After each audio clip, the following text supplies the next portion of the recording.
For type 2 diabetes, one of the hardest things to do is to make big changes, and then even harder is to make them stick. Now, I'm Seamus. I'm not a doctor. I'm not a nutritionist or a dietitian or trained in diabetes. I'm just a guy that went from an 11.1 A1C to 5.1 in 6 months, got off all the meds, and now I'm currently at a 5.2 A1C. So I reversed my diabetes. So before you make any changes, especially big changes, talk to your medical team. Bring them in and make sure that you're doing the right stuff for your health. All right. Making big changes in your life can feel very difficult. It can be exciting.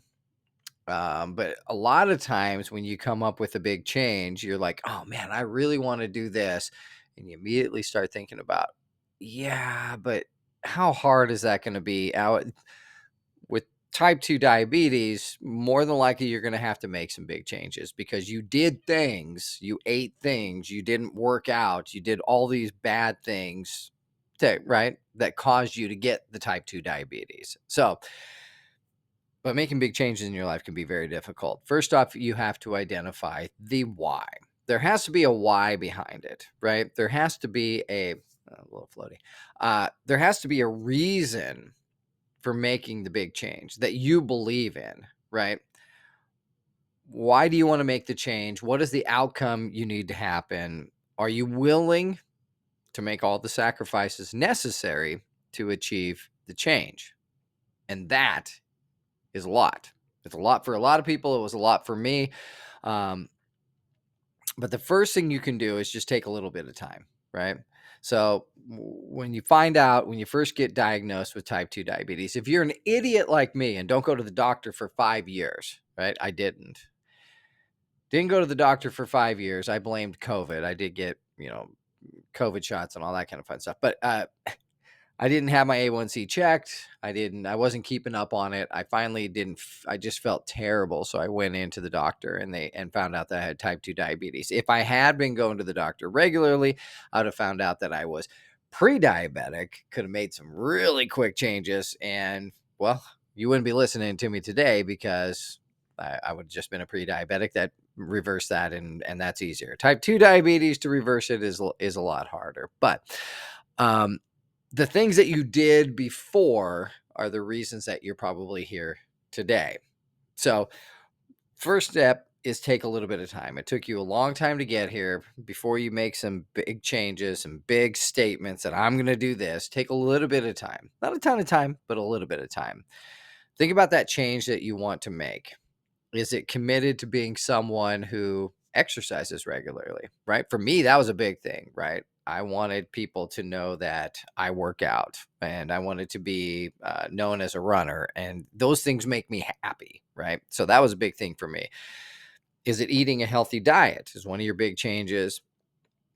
Knowing that you're eating things that are keeping you from being successful at managing your diabetes or reversing your diabetes, right? That can be a big change though. Food's in everything, right? Food is everywhere you go, every single day. There's always food. So making a big change like that can be very difficult. Maybe it's giving up drinking, right? Is drinking and diabetes good? No.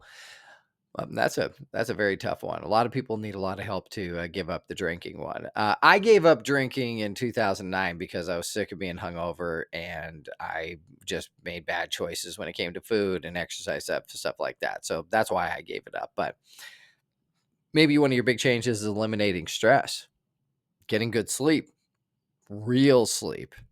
Sleeping and diabetes, they go hand in hand when you do it right. That's something that I'm still working on. The stress and the sleep, I'm not good at it yet. So these are big changes that are still coming for me that I haven't. I made big changes with exercise. Absolutely. I work out 12 times a week. Did I make big changes with my diet? Absolutely. Massively changes, right? Whole food, plant-based, low fat. That's what works for me.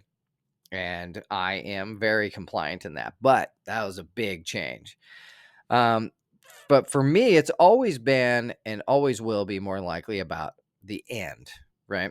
So when I want to make a big goal, and if you're sitting here listening and like, okay, I'm going to make a goal, I'm going to make a big change. For me, it's always about the end because I trust that I'll make the right choices to get to it. So when I put my goal out there, right, of what is my goal going to be? I wanted to not take medication for diabetes, right? When I first got type 2 diabetes, they gave me lots of medications. They gave me metformin, they gave me Jardiance, and I'm sitting there with an 11.1 A1C. My blood sugar was 475. I don't blame them at all. They're like, this dude's out of control. He's going to die. We got to get this down as fast as possible. But once I started doing my own research, and hopefully you are too, you figure out that, hey, there are people that reverse diabetes. They get off all these medications and live a full life without ever having to take them again. So that was my long-term goal, right? Now, here's what I knew. Once I set that goal to get off all my medications within a year, right? I gave myself a whole year. That's a long time.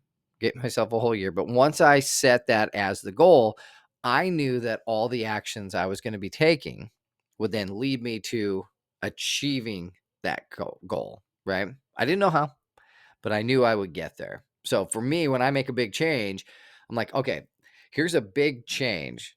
And the change is always the goal. I'm going to make a bunch of little changes to get to what the big change is going from being a type 2 diabetic to being a reversed diabetic or a diabetic in remission. Right. And I didn't want to take those medications. I worked hard to convince my medical team to slowly cut me back until 12 months later, no meds. That was a very specific goal. I knew that I would have to make big changes to get there. The biggest change for me, and probably will be for you too, if this is what your goal is to reverse diabetes, get off the medication, is going to be food and exercise. What are you eating? What are you doing? Right? How much are you eating? What types of food are you eating? And how much are you exercising? Those are the two biggest factors. For me, I like to quit stuff. I like to say, I'm never doing this again. And then the longer I get away from it, the more happy I feel about myself. Like I quit drinking any sort of diet, any sort of soda. It was just diet soda. Like it used to be Mountain Dew, just copious amounts. And then it was Diet Mountain Dew. And then I was like, you know what? I'm sick of drinking pop. So I just quit pop. I just never going to drink it again. I don't even know how many years it's been now. 4, 5 years that I haven't had a soda. Did the same thing when I decided to quit drinking. I'm going to quit drinking. Boom, I'm done. Right. I'm just not going to ever drink again. It was 2009. I haven't had a drink since because I was just done. But that just works for my personality. It's probably, I'm sure if there's a psychologist listening right now, they're probably going, this guy's insane and this is why. But for me, knowing that I was good at quitting stuff, I created a list of a bunch of no-go foods, right? No more chips. I haven't had a chip since July 31st, 2023, the day I got diagnosed. So I haven't had a chip. I haven't had a French fry. I haven't had cake. I haven't had Little Debbie's. I used to love Little Debbie's. Haven't had candy. I have not really had bad carbs like white bread or anything like that. All the things that I learned, like, okay, you can probably never eat this again. Okay. I put it on the no-go list. And creating a list to me is important. And the longer I go without having done any of those things, the more impressive it is to me, right? It has nothing to do with what you can get away with. It's about me. I like quitting things and I feel satisfied the longer I go without doing it. I don't know what's wrong with my brain, but this is just how it works. The other big thing was exercise. Once I got into working out again, got back to it because I ran half marathons and I wasn't really great at lifting. I didn't really like it. I'm still not that good at it. I do strength training, not exactly built. Um, but once I started working out, it got a lot easier. But those first few weeks, oh my gosh, I remember I have a gym membership right by where I work, and I remember going there before work, and I given myself, 45 minutes. I was like, I'm just going to do a quick 45-minute workout. I was at work in 20 minutes. I walked on the treadmill for 10 minutes and felt like I was going to die. I was and it wasn't just from being out of shape because I'd been playing disc golf and walking, I'd go walk 6 miles on the weekend and stuff like that. It was more my body getting used to being so high on blood sugar, running at 3 to 400 down to like 150. I was just lethargic, right? And those first 3 weeks were so tough, and I was so depressed, and I was really wanting to give up, and I was like, I mean, I was just researching like crazy, and I'm like, if I can't work out, I'm not gonna get this. This is not gonna happen for me, right? So I leaned on making big changes and the goal being the athlete that I used to be, right? Could I get to a point where I felt like I was an athlete again? What would it feel like to finish a half marathon again? It felt like so far away at that point. That was like, August. By the way, I ran a half marathon in October because once it kicked in, I felt really good, but I'd taken a 4-year break. So I committed to working out once per day, even if it was only 10 minutes at first, right? That 10 minutes turned into 20 minutes, turned into 40 minutes very, very, very fast for me. Once I got evened out, those big changes I was trying to do started becoming more and more realistic, but I could have given up after that first 10 minutes. God, that's a terrible workout. I was so I was trying to leave the gym without anyone seeing me. I'm like, I hope they don't have a timer on here. I hope they don't go in and be like, oh, he checked in and he checked out 10 minutes later. Like, I felt terrible. Now those guys are my friends, but I committed and now I work out 7 days a week. Um, and I work out 12 times a week, but I do a whole bunch of different stuff because I enjoy it. But it was a big change. You will need to clearly define your goal though. So, um, saying I'm going to eat healthier is not a goal. It's hoping, right? At best. A goal is I'm going to eat a healthy breakfast and lunch every single day for the rest of my life, right? Now you're going to cheat every now and then, but for the most part, for 90% of the time, my goal is to eat a really good breakfast and a really good lunch and commit to that, right? That is what a goal is. I'm going to work out at least once per day for 25 minutes, right? 7 days a week, if that's what you want to do. Maybe you want to take Sundays off. It's okay. I'm not judging here. I'm just telling you how to set a goal, right? That's a big change for you. If you're not working out, you have a big change. I'm going to work out 25 minutes a day. Now, if your big change is I'm going to work out for 6 hours a day, yeah, you're probably overshooting a little bit. But, you know, just set those goals. But they have to be very specific, right? Um, Create a plan. This is the dangerous part. Creating a plan to achieve a big change or a big goal is the dangerous part because we've all used the planning stage to not actually start anything. We've spent time, you have too, everyone has done it, where you're like, man, I really want to make a big change. I want to get in shape. Okay, there's your goal. I want to get in shape. What does that look like? Well, maybe if I worked out here, or maybe if I did this, or maybe on Fridays after work, I'll do this, or maybe I'll do. You get to the planning stage, and while you do need to have a plan, the dangerous part is that you will stay in the planning stage and you will not get to past the start line, right? You do need a plan, and no, it will not be perfect. I'm telling you, my plan to reverse diabetes was not on day one. It was not perfect.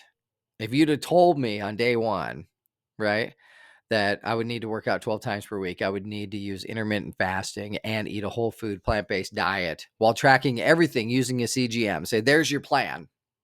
That one, I'd been like, what are you talking about? That is way too much. But that's not a plan. The change was there, the goal was there, but the plan changed and changed and changed and continues to change. My plan was figure out the best meal plan for me. My plan at the time was to figure out the correct amount of workouts per week for my schedule, right? The plan was being willing to adjust, and I am still adjusting. I am not done because I'm certainly not perfect at diabetes. I'm better than most, but I'm not perfect. So start small, maybe one workout per day, but be willing to increase to achieve the big goal. To get to the big change, you're going to have to adjust. Lots of small changes add up to big changes, right? But when you take a big change and you look at it and you're like, I want to do this, and then you start adding up all the things it's going to take, it can get a little bit intimidating. So, but if you do start today, I want you to take time to congratulate yourself, right? We never do that, right? We never do that. There's going to be a ton of ups and downs. You may have missed a workout because of work, travel, injury. It's okay. Get back as fast as possible. and take that time to congratulate yourself. If you start today, be sure to look back in 3 months from today, right? Where you are right now, and you start making these changes and you start eating better and you start working out.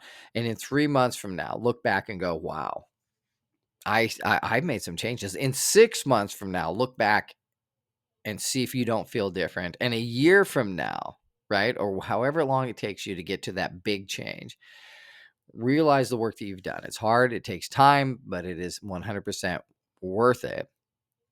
And just be willing to also understand that your big change, uh, you might start slowing down. It might get a little bit harder as you go, and the big change may get harder. You might have to adjust it as you go, right? All right. Making big changes is a journey full of highs and lows. You do not know your perfect path yet, but you will find it. Plant the flag and go get it. I hope your A1C is down. Have an awesome day.